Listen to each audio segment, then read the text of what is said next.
chers amis dépressifs. Si pour vous, malgré tous les conseils que je vous ai prodigués, ça ne va toujours pas mieux, que vous êtes toujours au fond du gouffre, à tel point que vous ne pouvez même plus prendre les transports en commun parce qu'on lit sur votre visage que vous êtes dépressif. Or, on sait que dans notre société, être dépressif, dis donc, c'est un petit peu la honte, hein. C'est être faible, c'est être fragile, c'est être un boulet pour la société, un parasite pour les amis. Enfin bref, ça n'est vraiment pas valorisant. Ne vous en faites pas, j'ai une solution d'urgence qui va vous permettre de camoufler votre dépression et ainsi de pouvoir à nouveau prendre les transports publics. Alors attention, amis dépressifs, ça va vous demander un petit effort, ça n'est pas évident, hein, d'accord? Alors déjà, plutôt que de vous déplacer comme ça et d'avoir une tête complètement abattue, il va falloir faire un petit effort. Donc on se redresse, on se met en position bien tonique au niveau des jambes, on relève le buste. On va être bien rigide au niveau des membres supérieurs avec les doigts tendus, d'accord? Comme ceci. On baisse un petit peu le menton, on regarde droit devant soi en prenant un air menaçant, comme ceci, d'accord? Et on va avoir des petits tics nerveux, hein? Comme ça.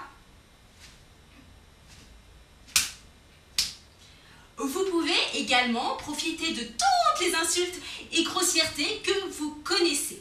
Exemple.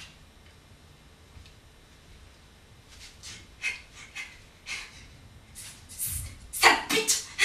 Pute! Enculé!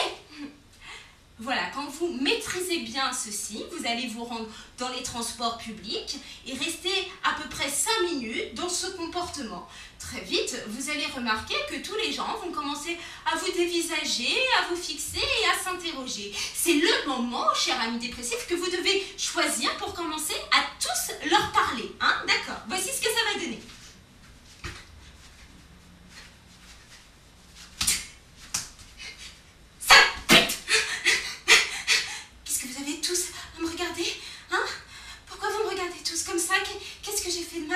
Dites-moi, qu'est-ce que j'ai fait de mal? Vous êtes tous de la mafia, hein, c'est ça? Enculé! Je sais que vous me suivez tous les jours, les gens me suivent, tout le temps je suis suivie partout, ça pète! Pourtant, je comprends pas, j'ai rien fait de mal, je vous jure, j'ai rien fait de mal. Ce matin, j'ai pas pu mettre une culotte en coton parce que toutes mes culottes en coton, elles étaient dans le linge sale, alors j'ai dû mettre une culotte en lycra, mais je sais bien que les culottes en lycra, il faut pas en mettre parce que ça donne des mycoses, mais je vous jure, je l'ai pas fait exprès! M'approche pas sinon je te bute! S'il vous plaît, me faites pas de mal, je vous en supplie! Il fait chaud! Voilà, vous restez dans cette attitude, hein, pas trop longtemps, hein, ça n'est pas nécessaire de se fatiguer, et je vous assure qu'à l'issue de tout ça, plus personne n'osera même penser que vous faites une dépression.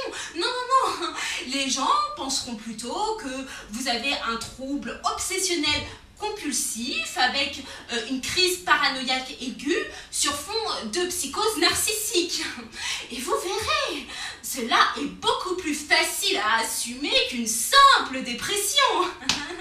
Bon, vous essayez ça et vous m'en direz des nouvelles.